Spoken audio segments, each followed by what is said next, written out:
السلام علیکم ورحمۃ اللہ وبرکاتہ۔ شروع کرتا ہوں اللہ کے بابرکت نام سے جس سے تمام اندھیریاں روشن ہو جاتی ہیں، اور لا تعداد درود و سلام خاتم الانبیاء حضرت محمد صلی اللہ علیہ وآلہ وسلم پر۔ میرے دوستوں، آج کی ویڈیو بہت ہی اہم معلومات پر ہے۔ آج کی ویڈیو میں ہم بات کریں گے کہ سامری جادوگر کون تھا اور اس نے سونے کی گائے بنا کر ایسا کیا کیا تھا کہ سونے کی گائے سے آواز آنے لگی۔ آپ سن کر حیران رہ جائیں گے۔ اور اس نے لوگوں سے ایسا کیا کہا تھا کہ لوگ اللہ کو چھوڑ کر گائے کی پوجا کرنے لگے۔ اور پھر میرے دوستو، سامری جادوگر آخر کیسے مرا ہے، اس کا کیسا عبرت ناک اس کا انجام ہوا، انشاءاللہ میرے دوستو اس پر مختصر سے ویڈیو کے اندر تفصیلی بات کریں گے۔ مزید میرے دوستو ایسی اسلامک معلومات کے لیے آپ ہمارے چینل کو سبسکرائب کر دیں اور بیل نوٹیفیکیشن پر کلک کر دیں تاکہ ہر نئی آنے والی ویڈیو کا نوٹیفیکیشن بر وقت آپ کو مل سکے۔ میرے دوستو، سامری کے نام کے بارے میں مختلف روایتیں ہیں۔ ایک روایت کے مطابق اس کا نام موسیٰ بن ظفر تھا۔ ایک روایت کے مطابق اس کا تعلق سمیری قوم سے تھا۔ یہ قوم حضرت عیسیٰ علیہ السلام کی پیدائش سے 3500 سال پہلے عراق میں رہتی تھی۔ یہ قوم گائے کی پوجا کرتی تھی۔ دوسری روایت کے مطابق اس کا تعلق قدیم مصر سے ہے۔ علماء فرماتے ہیں کہ سامری جادوگر بچپن ہی سے اس کے اندر کچھ عجیب چیزیں تھی جو دوسرے نارمل بچوں میں نہیں ہوتی۔ حضرت موسیٰ علیہ السلام اور ان کی قوم بنی اسرائیل جب فرعون کے ظلم سے تنگ آ کر وہاں سے نکلتے ہیں تو سامری جادوگر بھی انہی لوگوں کے ساتھ تھا۔ حضرت عبداللہ بن عباس رضی اللہ تعالی عنہما فرماتے ہیں کہ سامری ظاہری طور پر مسلمان تھا لیکن اندر سے وہ منافق تھا۔ اللہ نے حضرت موسیٰ علیہ السلام کو 40 دن کے لیے کوہ طور پر بلایا اور پھر اللہ نے ان کو تورات عطا فرمائی۔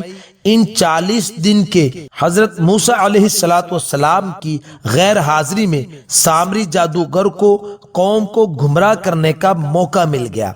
سامری نے بنی اسرائیل سے وہ سارا سونا لے لیا جو انہوں نے مال غنیمت کے طور پر فرعون کا لیا تھا۔ اس سونے کو لے کر سامری نے اس کو پگھلایا اور پھر اس سے ایک بچڑا بنایا، اور وہ بچڑا ایسا بنایا کہ وہ گائے کی طرح ہی بولتا تھا۔ اب یہاں پر ایک سوال اٹھتا ہے کہ سونے کا بچڑا کیسے بولنا شروع ہوا؟ تفسیر میں لکھا ہے کہ حضرت موسیٰ علیہ السلام اور ان کی قوم بنی اسرائیل والے فرعون سے بھاگ کر ایک دریا پر پہنچتے ہیں۔ اس دریا کو دیکھ کر بنی اسرائیل والے حضرت موسیٰ علیہ السلام سے کہنے لگے کہ اے موسیٰ، آپ نے ہمیں مروا دیا ہے، آگے دریا ہے اور پیچھے فرعون کا لشکر ہے۔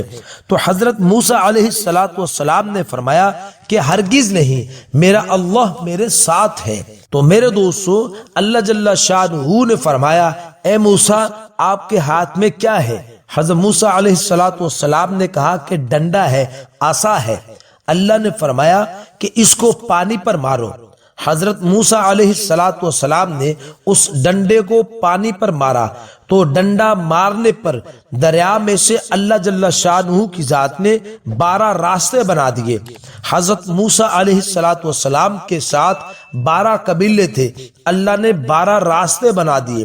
اب حضرت موسیٰ علیہ السلام اور بنی اسرائیل کی قوم دریا میں گھوڑے اتارنے لگے تو گھوڑے پانی کے ڈر کی وجہ سے دریا میں اتر نہیں رہے تھے۔ تو اللہ نے حضرت جبرائیل علیہ السلام کو جنت کا گھوڑا دے کر بھیجا، اور وہ گھوڑا حضرت موسیٰ علیہ السلام کے گھوڑوں کے آگے لگ جاتا ہے، اور سارے گھوڑے حضرت جبرائیل علیہ السلام کے گھوڑے کے پیچھے پیچھے دریا پار کر کر جاتے ہیں۔ اب میرے دوستو، سامری جادوگر حضرت جبرائیل علیہ السلام کے گھوڑے کو دیکھ رہا تھا۔ حضرت جبرائیل علیہ السلام کے گھوڑا جہاں بھی قدم رکھتا تھا وہاں کی زمین زندہ ہو جاتی تھی، وہاں پر گھاس اگ جاتا تھا۔ سامری سمجھ گیا یہ کوئی عام مٹی نہیں ہے، اس نے گھوڑے کے پاؤں کی مٹی کو لے لیا، اور پھر جب سامری نے سونے کا بچھڑا بنایا تو وہ مٹی جو حضرت جبرائیل علیہ السلام کے گھوڑے کے پاؤں کے نیچے سے لی تھی، اس مٹی کو اس نے بچھڑے میں ڈال دیا، تو جس کی وجہ سے وہ سونے کا بنایا ہوا بچھڑا بولنے لگا تھا۔ اب سامری جادوگر لوگوں سے کہنے لگا، حضرت موسیٰ علیہ السلام تو یہاں سے چلے گئے ہیں، وہ پتہ نہیں کب آئیں گے، یہ بچڑا ہی تمہارا خدا ہے، اس کی عبادت کرو۔ بچڑے کو بولتا دیکھ کر وہ سب لوگ گمراہ ہو جاتے ہیں۔ حضرت موسیٰ علیہ السلام اپنے پیچھے اپنے بھائی حضرت ہارون علیہ السلام کو چھوڑ کر گئے تھے کہ ان بنی اسرائیل والوں کا خیال رکھنا، لیکن میرے دوستو بنی اسرائیل والے سامری جادوگر کے فتنہ میں پھنس گئے تھے۔ اب لوگ دو حصوں میں بٹ گئے تھے، آپس میں لڑائی کا خطرہ تھا، اس لیے حضرت ہارون علیہ السلام خاموش ہو کر حضرت موسیٰ علیہ السلام کا انتظار کرنے لگے۔ وہاں اللہ نے حضرت موسیٰ علیہ السلام کو بتا دیا کہ تمہاری قوم پیچھے سے گمراہ ہو گئی ہے۔ جب حضرت موسیٰ علیہ نبینا وعلیہ السلام واپس تشریف لائے تو انہوں نے قوم کو گمراہ دیکھا تو وہ غصے میں آ گئے۔ انہوں نے اپنے بھائی حضرت ہارون علیہ السلام کی دھاڑی اور سر کے بال پکڑ لیے اور فرمانے لگے، تم نے انہیں کیوں نہیں روکا؟ انہوں نے کہا، اے میرے ماں جائے بھائی، میں نے ان کو سمجھایا تھا لیکن وہ نہیں سمجھے تھے۔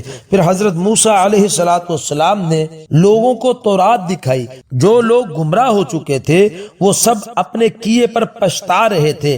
اب اللہ کی طرف سے حکم آیا کہ اب اگر یہ توبہ کرنا چاہتے ہیں تو ان کی توبہ یہ ہے کہ ان کو قتل کیا جائے۔